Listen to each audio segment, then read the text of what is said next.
What do you do when it rains a couple 3 inches and you're in a chicken tractor and you're a little 3-week-old chick? What would you do?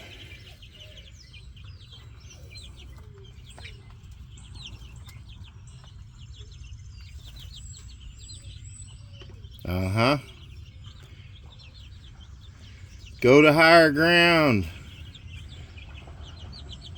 Natural grandma. We wish you were having this good a day. I don't know what that gray one is. We got chicks. These are pullets. You need some chicks from natural grandma. We got them. These are like 4 weeks old, I think. Lord knows what they are. Papa Hank just, he's in charge of infrastructure. Like my other friend I know. Natural grandma, I wish she was having this great today.